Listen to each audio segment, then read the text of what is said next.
Hey everyone, my name is Jeremy Brewer. I'm a risk control consultant with PMA Companies.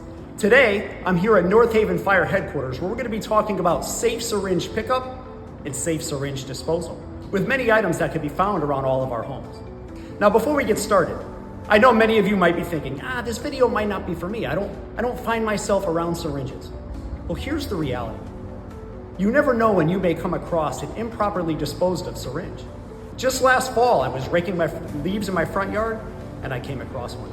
The second question that often comes up with police officers, firefighters, and public works is, let's say I'm cleaning out a loved one's home and I come across medications or syringes that they had before they passed. What do I do with them? This video is here to help answer those questions. Good afternoon and welcome to the North Haven Fire Department. My name's Jeff Naples. I'm the Deputy Chief of Administration. And we want to thank PMA Companies for partnering with us to present a public safety announcement to you and to our community to keep you safe. Today, over the next couple of minutes, you'll be listening to tips on disposals of sharps to keep you and your family safe. So, thank you again for this opportunity, and we look forward to keeping the community of North Haven safe. One of the most important aspects to think of when you're going to pick up something like this is your personal protective equipment. How do we protect ourselves from the object that we're going to pick up? So one of the first things we need to think about is our hands, because our hands are going to be the closest thing to that object. So you want to have some type of glove. Now there's a lot of gloves out there that you can use. Many of us have traditional rubber gloves, or maybe you have some dishwashing gloves or some type of chemical glove. Now, the only problem with a glove like this is it's not puncture proof, meaning if you're picking up something sharp, whether it's a needle, a sharp piece of metal, a sharp piece of wood that may have some blood or some type of something on it, it can easily go through this. You can get puncture resistant gloves at many stores or, like always, at Amazon. I've seen them on Amazon for between $25 and $40 to get puncture proof gloves. Today, when I'm doing this, I'm going to be using a traditional mechanic style glove or an outdoor glove. The ones I have with me here have a black rubber coating for grip. These are really good, and honestly, I got these at Ocean State Job Lot for $1.99. So they're not an expensive product to have around the house. How's it going? I'm Firefighter Murray from the town of North Haven. I'm going to show you how to put on a pair of gloves. What I'm using here are puncture resistant gloves for sharp objects such as metals and needles. So the way you put it on, choose whatever hand you want at first. Make sure they're nice and snug and they fit well. They don't slip off or anything like that. Always secure them with the little latch that's on them in order to keep them on your hands properly. How's it going? My name is Sarah Pucci. I'm a firefighter EMT with the North Haven Fire Department. So a lot of times when we respond to medical emergencies, oftentimes the paramedics that I work with will have to use different types of needles. So whether they're administering medications, they're getting an IV, or they're taking a simple blood sugar, that exposes us to different types of needles. So oftentimes we have to carry sharps containers. So that is a way for us to protect ourselves from getting pinched with a needle, getting exposed to any pathogens that might be in someone's blood, and that's just a way for us to keep ourselves safe. So we know that a lot of times people don't have access to these specific sharp containers. So what we're going to do is we're going to show you different things that you can find around your house that you can make your own sharps container. The next thing we're going to need to think about before we pick up the sharp is what are we going to put it in? Many of us have objects around our home that are perfect for something just like this. My daughter happens to be a type 1 diabetic, so I've been working with syringes for many years. And one of the best things that I came across was a laundry detergent holder. Now, this isn't meant to be product placement by the company. This just so happens to be the soap that I use and what I had in my house. But what makes this so valuable is that it has very hard, rigid sides and a top that can be secured on tightly. This is probably one of my favorites because it also has a lot of space, so it can hold a lot of syringes. As you can hear, I have many in here right now. The next thing I want to talk about is a juice container like a Powerade or a Gatorade. Again, not product placement, just so happened to be what I had in my house. But what makes this so great is it's hard, rigid plastic. Now this is good to hold maybe 1 or 2 syringes at most. It's not meant for a lot of them. So if you're only picking up 1 or 2, an idea like this might be something great. And lastly, a protein shake container.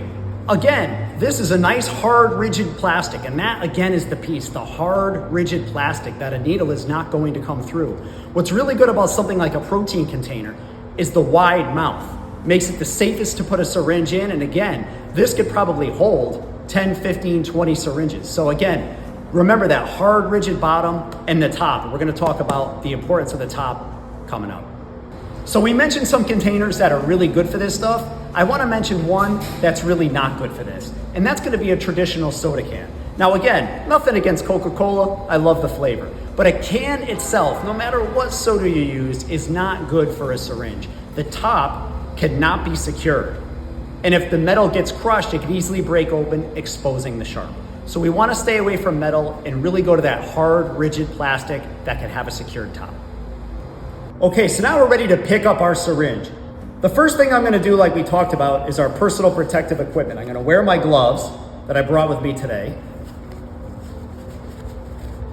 Make sure they're on correctly and snug. The next thing I'm gonna do is I'm gonna pick an item to pick it up with. Now, one of the best things you can use is a pair of pliers like this. They're very rigid. They have a nice area to grab. What you don't want to use is something like a tong that you would flip a burger or a piece of chicken on the grill. It's a little bit flimsy on the end. Plus, let's be honest, even though we're gonna wash this, you don't wanna pick up a syringe you found on the side of the road and then go and use something that you would use to cook your burger that night. So something like this is not the best to pick up an item like this because it's a little bit flimsy, so we're not gonna wanna use that. Again, we're gonna wanna use a hard plier. Okay, our fire crew has come across a syringe that was improperly disposed of on the side of the road. They're gonna show us exactly how we pick it up.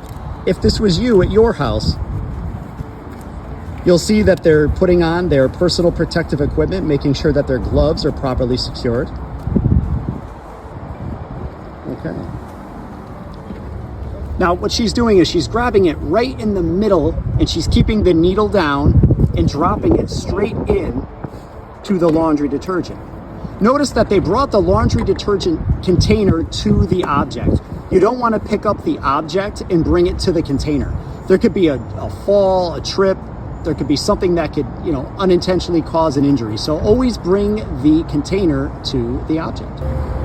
So now that we've properly picked up our syringe, this is one of the most important pieces of it, and that's proper sealing and proper labeling of the container. So as you can see, we put on the top as tight as we possibly could. And what we do is we take a duct tape or some type of very strong adhesive. We wrap it around the front and we label it with this marker, sharps, letting everybody know that there's something sharp inside of this container. You're gonna do that for any type of container that you use, whether it was our hard Gatorade bottle, whether it was our protein shake mix. You're always going to wanna write sharps. If you have enough room on the back, I did put do not recycle to let everybody know it's not a recyclable, it is a sharp, but it has to be properly sealed. So let's take a look at what properly sealed looks like as a finished product.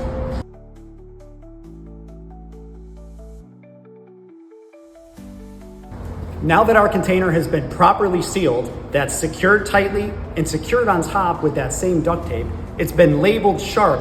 Now, this is good to be thrown away in a regular garbage can, just like that. Now that we've properly disposed of our syringe, we need to talk about cleanup and disinfectant. We really want to clean those objects we use to remove that syringe. What I have with me here is some Clorox spray, or you can do a quarter cup of bleach into a bunch of water in a bucket, and you can take your pliers or whatever you use to pick up that syringe and really soak it in there. Leave it in there for about 10 minutes, take it out, you can pat it down or leave it out to dry. And don't forget about the gloves you used. Even if you didn't touch the object itself, it still might be good to either, if they're cheap gloves, throw them out, or if they're ones you want to use again, I might spray these down to make sure that there's absolutely no pathogen on the gloves.